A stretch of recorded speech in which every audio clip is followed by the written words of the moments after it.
Hello, everyone. Welcome to Developing Palates. I am Aaron Loomis coming to you from the Drew Estate Studio. With me today is Jiunn, Lou, Seth, Geis, and from the Villiger Cigar Studios, John McTavish. How you guys doing? Well, it's Lord John McTavish. Yes. It's like that horror movie. Is it 40 days later, 14 days later, whatever it is, where you wake up and you're kind of looking around confused. That's what I feel like being on recap reviews. I feel like it's been a really long time and I forget how to do this. 3 weeks. Has it been 3 weeks? It's been a 3 weeks. while, man. Yeah, It's crazy. I wasn't sure if I was going to get the intro done right, but it worked out. We did it. We're here. Yep. All right, so today we're talking about the Rocky Patel White Label Toro. Cigar is more of a Toro Extra, 6.5 inch by 52. It comes out of the Tavacusa factory in Nicaragua. The wrapper is Connecticut Shade, binders from Nicaragua, and the fillers from Nicaragua, Honduras, and an undisclosed location. Blended by Rocky Patel. Price point is $20. Cigar was released in November of 2021. And we picked up these cigars from Havana Fills. So if you're in the Greensboro, North Carolina area, stop in and smoke a cigar with Seth. Yeah, buddy. Right. All right, Jiunn, take us through your experience with this cigar.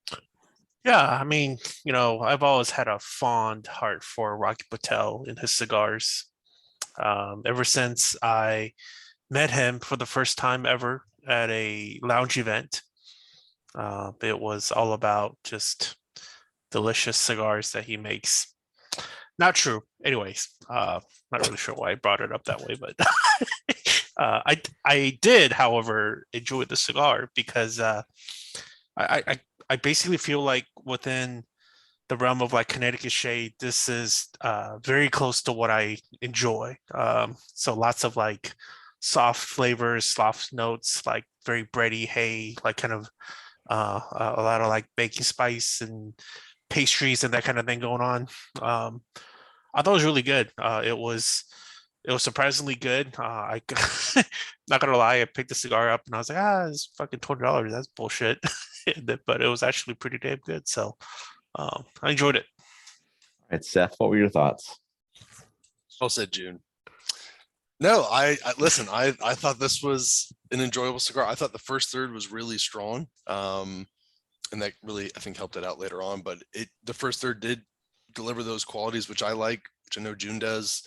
I was getting some cream, hay, cedar, pepper. There was like this almond sweetness, medium in strength and body, and it kind of just delivered that flavor profile to the end with, to no surprise, really great construction, beautiful burn line. I think on Connecticut's, you really want to have a nice burn line, and this one did. Great draw too. So I was happy with it. Lord John? Yeah. What are we talking about? Burn lines? That's what it's come to. That's where you get the points, baby. That's where you get the points. Hey, that's why it's $20. Yeah. I'm more with June, I think, than Seth. I also thought it was quite subdued, which is a good thing. Very subtle in the first third, which is nice. Nuances, mild dry wood, nuts, creaminess, like Seth was saying. Little bit of baking spices, but again, light plus, which was really balanced and played well together. Palate wasn't fatigued at all. There's a little bit of hay there, which certainly reminiscent of a lot of Connecticut shades. So first third was good. Second third still pleasant, but I think the complexity for me kind of dropped off. So cocoa, mild hay, and wood. I'd say that's kind of along the lines of a normal Connecticut. A little bit of baking spices. But it didn't really, I didn't think that was anything progressive from other Connecticut's that were on the market. And then last third, kind of more dry hay, hints of chocolate. That was kind of it. Where you really see the $20 price point, of course, and people can poke fun at Rocky Patel, but I started smoking cigars with Rocky Patel, not personally, but started smoking Rocky Patel cigars. And construction is always great. So draw is perfect. Construction / burn is perfect. I did have a weird issue. I don't know if anyone else had this, but when I removed the band, it tore off a bit of wrapper, which is a bit of a drag. Someone got a little overzealous with the glue. All that to say, pretty an average experience. Aaron, what about you? Yeah, for me, the cigar started with dry cedar and mild black pepper. Some creaminess and dry earth joined a little bit later. Cedar gained a toast note, some mustiness joined in. Second third saw the profile become a bit dry and a light bitterness join in. Final third saw the pepper depart and a vegetal note kind of join the profile. I thought the cigar started well. Had a number of transitions, kept my attention, but by the second third, the profile dropped down a level as the complexity kind of started to wane, and combined with the final third to just kind of be less pleasant than the first. I was really interested in trying the cigar. I knew it had a high price point, but I was interested to see what Rocky would do with this Connecticut. It started well, it just couldn't maintain that enjoyment level of that first third. So it just kind of ended up being an average cigar overall, and price point's really high. And to kind of combine that with the flavor profiles, it's not going to be on the top of my list of Connecticut's to go after when I'm looking to smoke a Connecticut. So unfortunate, but all right, let's get into the scores. Start at the top with Jiunn at 6.82. Seth gave it a 6.30. John gave it a 6.10, and I gave it a 6 even. So Jiunn had that 6.82 matchup for you. I enjoyed it, but man, it is ballsy to put $20 on a Connecticut shade and not like put some like tiger stripes or some shit on there. You know what I'm saying? Gold flake. Yeah. All right, Seth, 6.3. Oh, you gotta unmute yourself. This is It what happens when you was- take 3 weeks off. Rookie It mistakes. was. Listen, it's one of those. Yeah, it's a 6.3. It's not worth $20. There's a lot of other Connecticut's I'd smoke out there. Well, we'll wait till we get to the end. All right, John, 6.1.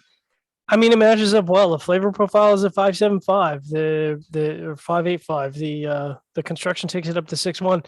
But again, I think when you go over $12, you really shouldn't get any points for construction. It should either be like you either lose points or you gain no points, because for me, there's an assumption that if you can't make a $20 cigar perfect, then just get out of the cigar industry. You know what I mean? Give me my money back.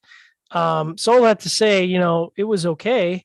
But I ain't paying $20 for Connecticut. So yeah, Aaron.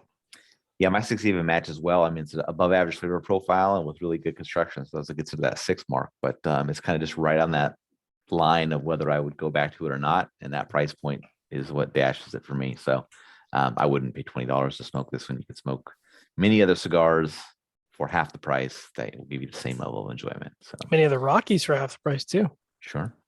Yeah. All right, yeah. final thoughts.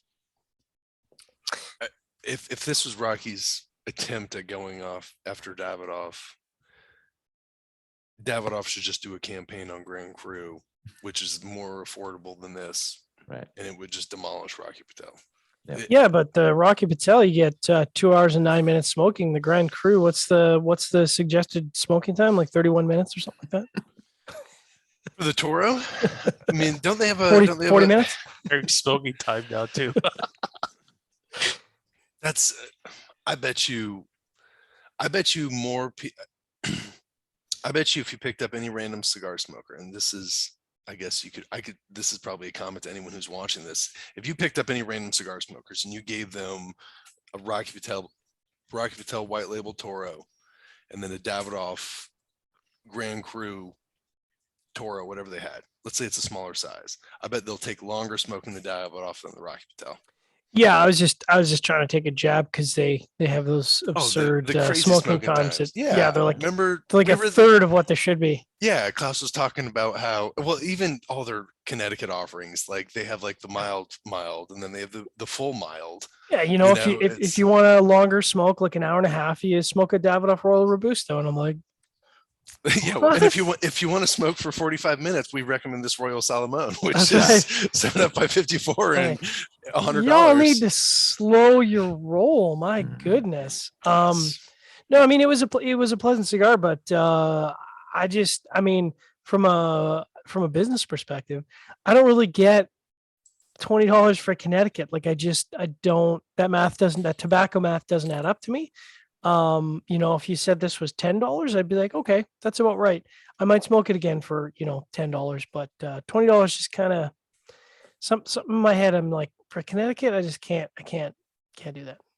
There's an argument that, and we usually always talk about the Louisiana Rothschild, but there's an argument that could be made with the Rothschild Connecticut, which is just $5.50. Yep. That it could probably, it's not as good as a Grand Cru, but for You could smoke. $5, You could smoke for a couple of them though. $5.50, you could smoke a bunch of them. And it's a great size in the morning. Yeah, but who cares? Because you're gonna have an hour to spend. Might as well pick up something more expensive and taste better ultimately, right? No, like if I'm not of the age where it's like every morning I could smoke a cigar with a coffee, but I can you do know, that.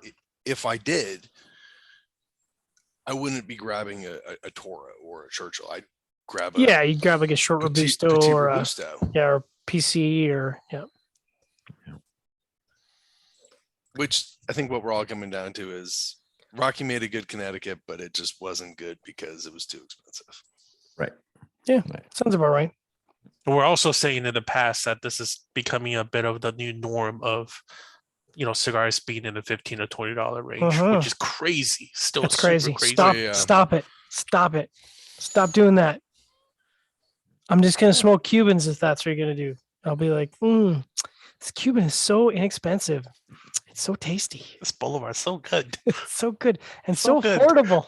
It's So affordable. savory, yes, sweet. All right. If you just catch this video on YouTube, be sure to subscribe to us. Also check out the full written review on the website, developmentpalace.com. Follow us on the social media channels, and you catch all of our review recaps on podcasts. So iTunes, Google Play, and Podbean. Thank you for tuning in. We'll catch you on the next one. Rocket Patel.